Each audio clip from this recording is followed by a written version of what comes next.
Eu costumo dizer que eu tive três discipuladores, que o discipulado entrou na minha vida através de três homens que me encontraram em momentos diferentes da minha história.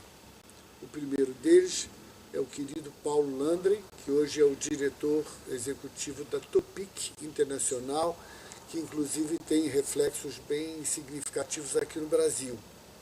Eu era um homem jovem nos inícios do meu ministério e Paulo era, naquela ocasião, o diretor do CEPAL aqui no Brasil. Naquela época, o foco central do Ministério do CEPAL, que hoje já mudou um pouquinho de nome, era que aquele grupo de missionários, onde não havia nenhum missionário brasileiro, a não ser o querido e saudoso Ari Veloso, cada um deles tinha um grupo de pastores que eles mentoreavam e acompanhavam. Nessa época ninguém falava em pastoreio de pastores aqui na nossa realidade, que hoje, graças a Deus, se fala mais e se busca fórmulas e se enfatiza.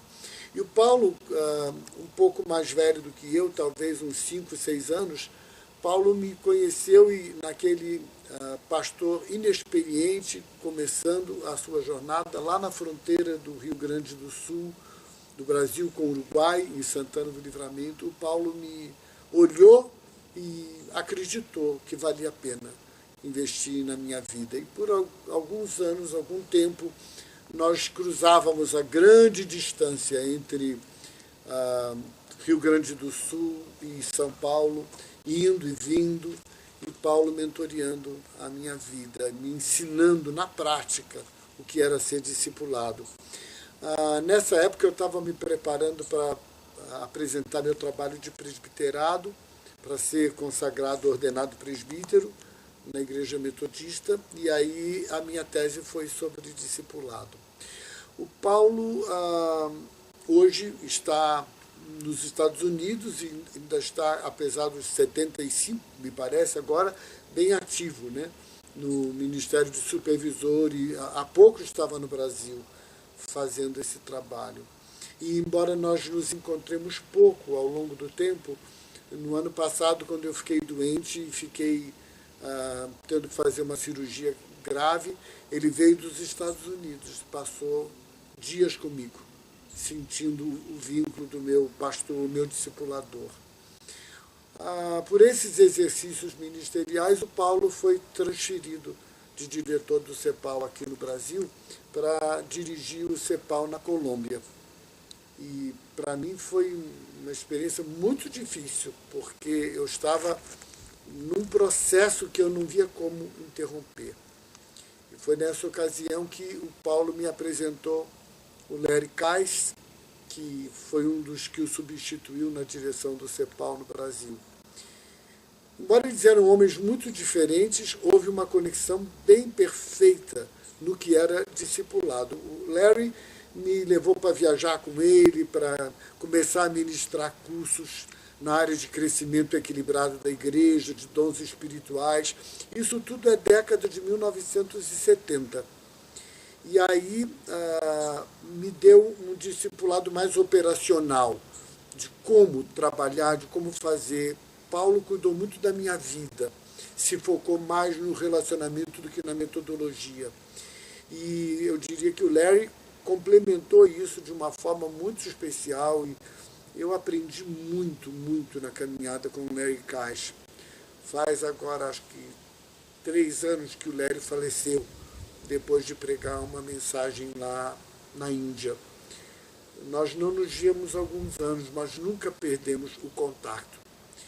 E há um terceiro homem, que é o Alvin Van Stieg, que vive nos Estados Unidos, tem também na faixa de 75 anos agora, que foi um homem que acolheu no coração minha filha, levou ela para morar com sua família nos Estados Unidos, é um pastor metodista aposentado, que foi missionário muitos anos no Brasil. Ele ainda é um dos meus pastores até hoje, é um homem com quem eu mantenho contato frequente e temos nos visto a cada 4, 5 anos. Na verdade, o que eu quero dizer é que o discipulado é um estilo de vida, não é só um conteúdo doutrinário.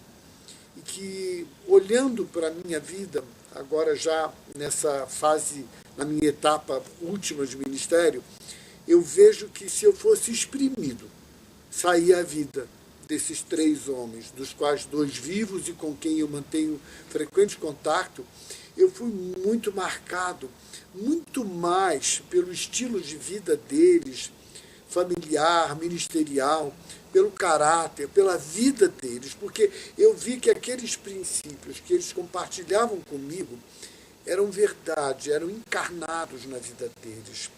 Às vezes a gente tem um discurso muito bonito, mas uma vivência prática que não se harmoniza com o discurso.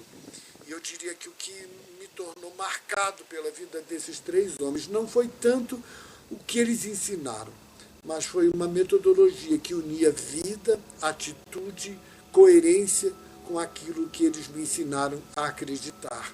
Então nunca mais eu fiz outra coisa a não ser tentar influenciar pessoas através da visão de discipulado como um estilo de vida.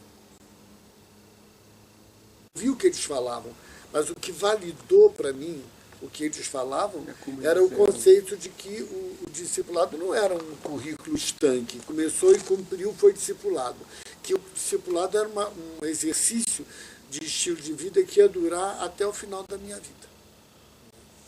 E que eu tinha que estar aberto, que eles vinha outro, ia, mas que eles nunca mais saíam de mim, né? A maneira como eles ficaram vivos na minha vida, e estão vivos, né?